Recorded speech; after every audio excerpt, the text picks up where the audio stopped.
My girlfriend said, "I love you, but I need to live alone to miss you more." I said, "Okay." I moved her into a studio apartment and stopped paying her bills. She called a week later crying because missing me didn't pay the rent. I, 31 male, got blindsided about 3 weeks ago. My girlfriend, 28, and I had been together for almost 2 years. She'd been living in my condo for about 14 months, not paying rent, not on the lease, just there, using my place as her home base, while working her part-time barista gig and trying to figure out what she wanted to do with her life. I paid for everything: rent, utilities, groceries, internet, subscriptions. She'd chip in maybe $200 a month for random stuff, act like she was contributing equally. I didn't mind at first, thought we were building something together. Then came the conversation. We were having dinner that I cooked, using groceries I bought, when she got all serious. "Babe, I need to talk to you about something important." My stomach dropped. That tone never means anything good. "Okay? I love you. Like, so much. You're amazing, and I don't want you to think this is about you." Red flag number 1. This isn't about you. Always means it's absolutely about you. I've been doing a lot of self-reflection lately, reading this book about personal growth and independence, and I realized something. She paused dramatically, like she was about to drop some profound wisdom. "I think we need to live separately for a while." I just stared at her. "You want to break up?" "No. God, no. I love you, but I need to live alone, to miss you more, to appreciate what we have. Right now, we're together all the time, and I think we're losing that spark, that excitement of anticipating seeing each other." I put my fork down. "So you want to move out but stay together?" "Exactly. It'll make our relationship stronger. Absence makes the heart grow fonder, right? We can still see each other, have date nights, sleep over sometimes, but I need my own space to grow as a person." The way she said it, like she'd been rehearsing, probably had this whole speech planned. "Where would you live?" "Well, I've been looking at studios. There's this cute place about 20 minutes from here. Super affordable." "How affordable?" "Like $1,100 a month, plus utilities." "But I can totally handle it." She made $1,400 a month at the coffee shop, working maybe 25 hours a week. I did the math in my head. Rent, utilities, food, phone, car insurance, gas. The numbers didn't work. "You can handle $1,100 rent on your salary?"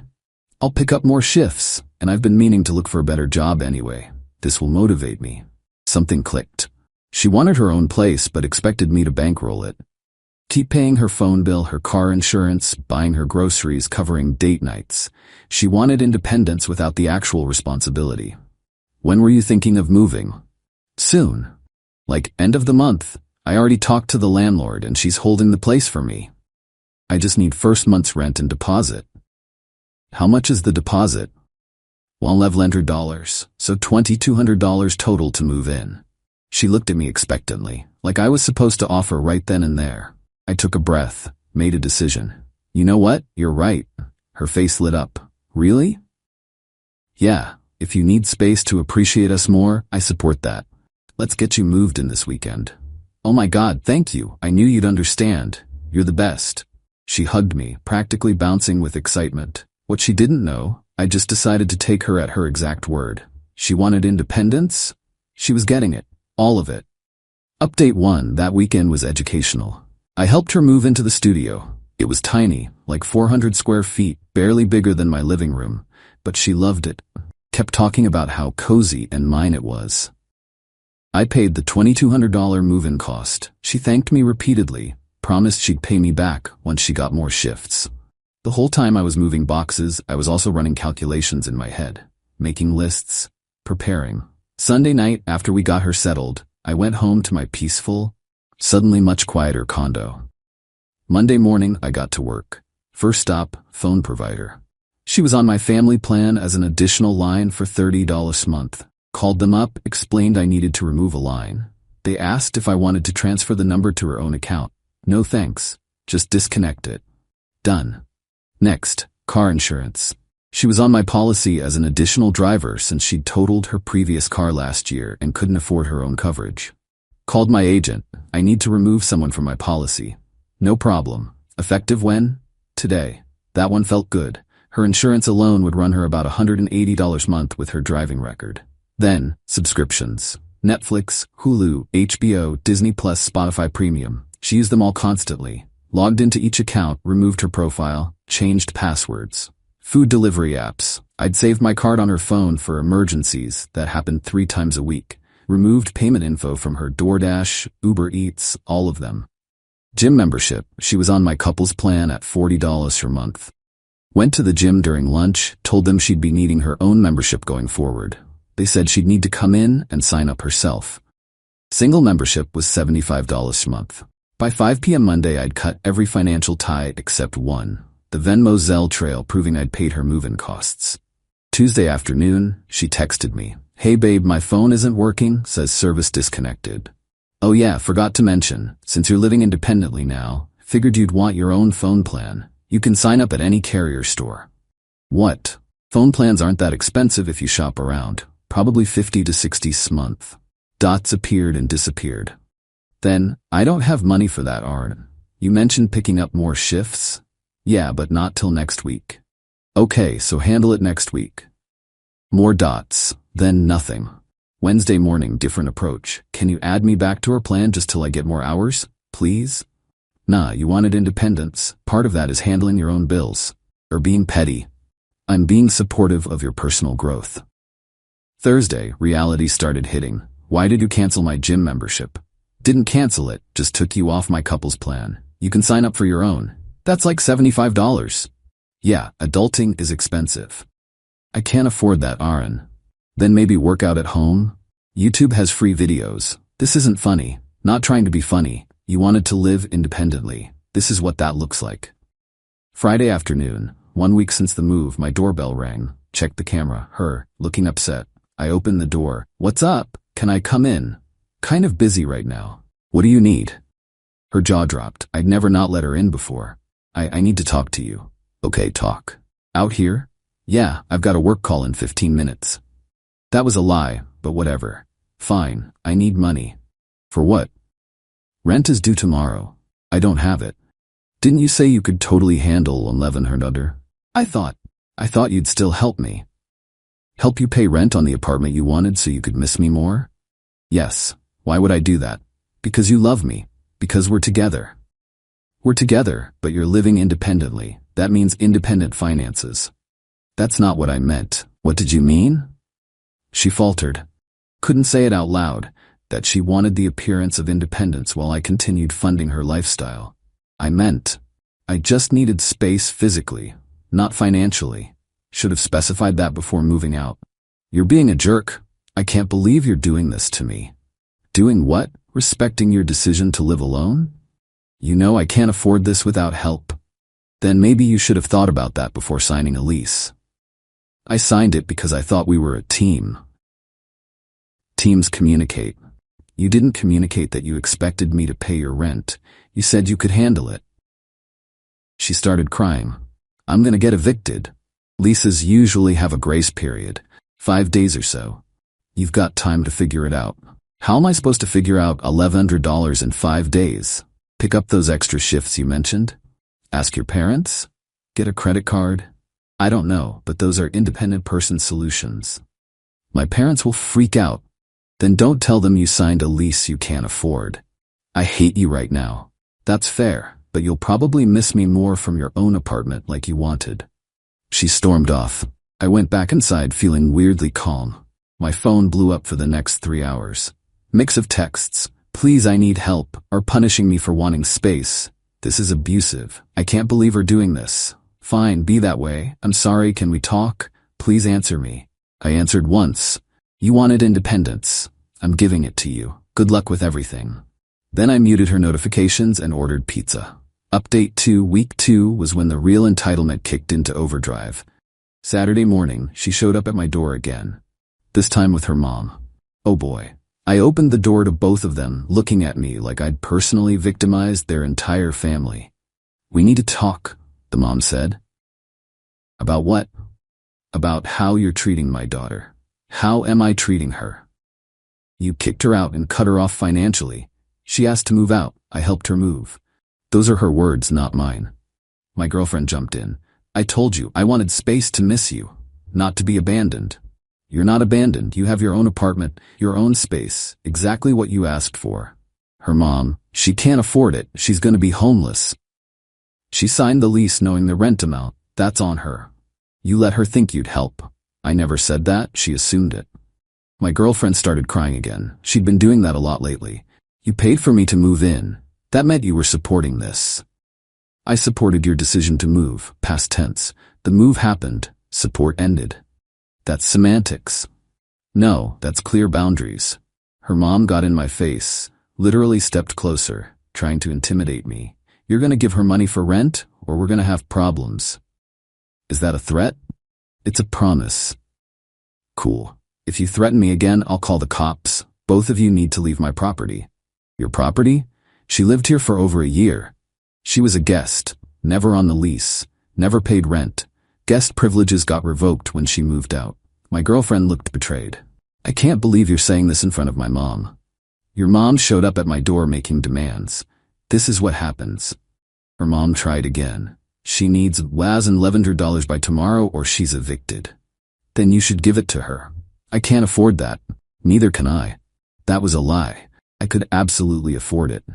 I just wasn't going to. You make way more than I do, the mom shouted. How's that relevant to your daughter's lease?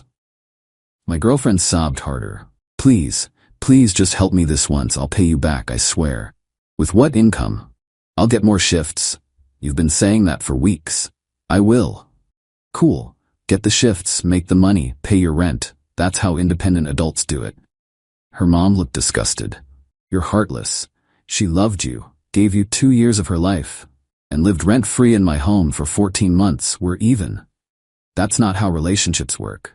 You're right, in relationships people communicate honestly about expectations. She didn't. She moved out expecting a free ride to continue. That's on her. They left after more crying and accusations. I deadbolted the door and made coffee. That afternoon, mutual friends started texting me. She'd gone full victim mode on social media, apparently. Not mentioning my name, but posting vague stuff about someone who claimed to love me, abandoning me in my time of need. One friend called me directly. Dude, what happened? I explained the whole situation. The move, the assumptions, the financial cutoff. Oh, she left out the part where she asked to move out. Shocking. Yeah, she's making it sound like you just randomly kicked her out and stopped supporting her. She wanted independence, got mad when I gave it to her. That's pretty cold though, man. Is it? She's 28. She signed a lease. She's responsible for her rent. But you were together. We still are, technically. But she wanted to live separately. That means separate finances. I guess. Just seems harsh. Know what's harsh? Manipulating someone into paying your bills while pretending you want personal growth. He didn't have a response to that. Monday I got a call from a number I didn't recognize. Answered anyway. Hello? Hi, this is calling from the property management company. I'm calling about apartment 2B? Oh, this was gonna be good. I don't live there. Right, but you paid the move-in costs for the tenant? I helped someone move in, yes. Well, rent is now 5 days late and we can't reach the tenant. We were hoping you could help us contact her. I'm not her emergency contact, not sure why you're calling me. Your name is on the payment receipt for the deposit. Okay, I made a one-time payment. That doesn't make me responsible for ongoing rent. Is there any way you could pass along a message to her? We're not really in contact right now. Oh, well, if you do speak with her, please let her know we need payment immediately, or we'll begin eviction proceedings. Will do. Hung up. She'd apparently been dodging their calls. Smart. Wednesday night, 9 days after she moved in, she showed up at midnight. Banging on my door. I didn't open it. Use the intercom. It's midnight. Go home. I can't. They're evicting me. Okay. Okay. That's all you have to say. What do you want me to say? Help me how? Give me money for rent. No. Please, I'll do anything. Anything except get a better job or live within your means? You're being cruel. I'm being honest. I love you. You love the lifestyle I provided, not me. Silence. Then that's not true. Prove it. Show me you can be independent like you wanted. Handle your own stuff. I can't. Then you made a poor decision moving out. More crying, more begging. I turned off the intercom and went back to bed. Thursday morning, she texted from her friend's phone. I'm staying at my friend's. Had to leave the apartment. They changed the locks. Are you happy now? I replied, did you tell your friend you moved out to miss me more, or did you skip that part? No response. Friday, her mom called me. I almost didn't answer, but curiosity won. Yes? My daughter is on my couch, crying. She lost her apartment. Okay. This is your fault. How? You were supposed to take care of her. She's an adult. She takes care of herself. She relied on you. She shouldn't have. You led her on. I helped her move when she asked. Nothing more. You owe her. For what? For wasting 2 years of her life. I actually laughed. She wasted 2 years living rent-free? Sounds like she came out ahead. You're disgusting. I'm realistic. Your daughter wanted to play independent adult without the work. She learned a lesson. She learned you're a user. She lived in my home, ate my food, used my subscriptions, didn't pay rent, then moved out expecting it all to continue. Who's the user? The mom hung up on me. That evening, my girlfriend showed up one more time. She looked exhausted. Can we please talk? Actually talk. I opened the door but didn't invite her in. What? I messed up. I know I did. I wanted my own space, but I didn't think about the money stuff. I thought we'd figure it out together. You didn't communicate that. I know. I'm sorry. Can we start over? Start over how? I moved back in. We forget this happened. No. Why not? Because you showed me who you are. Someone who makes decisions without thinking through consequences, then expects someone else to fix it. I made a mistake. You made a calculated choice. You wanted freedom and support. You can't have both. So that's it? We're done? We're done the way we were. If you want to try again, get your life together first. Get a real job. Get a place you can afford. Prove you can be independent. That could take months. Then it takes months. You won't even help me? Help you how? Pay your bills? That's not help, that's enabling. I hate that you're right. I know. She left. Didn't slam the door, didn't yell, just left. I haven't heard from her since. Update 3, final. It's been about 6 weeks since she moved out. Time to wrap this up since people keep asking what happened. The week after our last conversation, I heard through friends that she'd moved back in with her parents, 2 hours away. Had to quit the barista job since she couldn't commute. Her mom was apparently furious with both of us, me for abandoning her daughter, and her daughter for being stupid enough to move out without a plan. At least the mom had some sense. Week 3, she texted from yet another friend's phone. I get it now. You were right. I wasn't ready to live alone. I'm sorry. I didn't respond. Week 4, different number. Can we meet up and talk? I miss you. Still didn't respond. Last week, she finally gave up on the texting and sent an email. Long one. Basically said she'd been selfish, immature, didn't understand how money worked, thought I'd just take care of everything like always. Said she was working on herself, seeing a therapist, trying to get a better job. Ended with, I know I don't deserve another chance, but I hope you'll consider it someday. I replied, I appreciate the apology. I hope you're actually working on yourself and not just saying it. But no, I'm not interested in trying again. Good luck with everything. She responded within minutes. Really? After everything we had? We didn't have anything real. We had a comfortable arrangement where I paid for your life and you enjoyed it. That's not a relationship. That's not fair. It's accurate. So we're just done? Just like that? I was done when you moved out, expecting me to keep funding you. This is just the official ending. I hope we're happy. I am, actually. Thanks. And that was it. Blocked her email. Blocked every number she'd texted from. Done. As for me, my condo is peaceful. My bank account is healthier. Turns out not supporting another adult saves a ton of money. Who knew? I'm not dating anyone new yet. Not really interested. This whole thing taught me to pay attention to patterns. The entitlement didn't come out of nowhere. Looking back, there were signs the whole 2 years. She never offered to split bills, just assumed I'd cover everything. When I suggested she get a full-time job, she'd say she was still figuring things out. She'd make big purchases on my credit card without asking, then act surprised when I was annoyed. Anytime I set a boundary, she'd cry until I'd back down. She'd tell friends I was so generous, like it was my defining trait, not like I was her partner.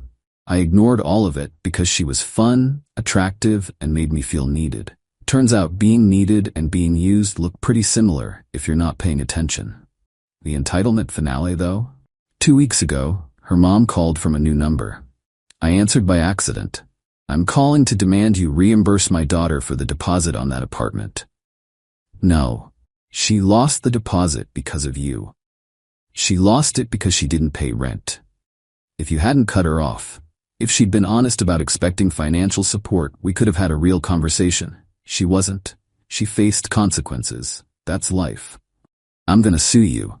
For what? Helping someone move? Good luck with that. Talk to a lawyer, they'll tell you the same thing. You're a terrible person. I'm a person with boundaries. Your daughter didn't like that. She hung up. Haven't heard from either of them since. Some friends think I was too harsh, that I should have eased her into independence instead of cutting her off cold turkey. But here's the thing, she's 28. She chose to sign a lease. She chose not to discuss finances beforehand. She chose to assume I'd keep paying for everything while she played grown-up. I didn't create her problems. I just stopped solving them. The satisfying part? She wanted space to miss me more. Well, she's got all the space she needs now, and I guarantee she misses the money more than she ever missed me. That's the real lesson here. When someone says they want something from you, take them at their word. She wanted independence. I gave her exactly that. If that's not what she actually wanted, she should have said so. Not my job to read minds or bankroll adults who refuse to adult. Final score. She's back with her parents at 28. No apartment, no job in the area, probably in therapy discussing how her ex abandoned her. I'm in my paid-off condo, enjoying the quiet, saving money, and learning what actual red flags look like. I'll call that a win. To anyone in a similar situation, if someone in your life only values what you provide and not who you are, you're not in a relationship. You're a bank, close the account. Done with this chapter. Time to find someone who wants a partner, not a parent. Peace out.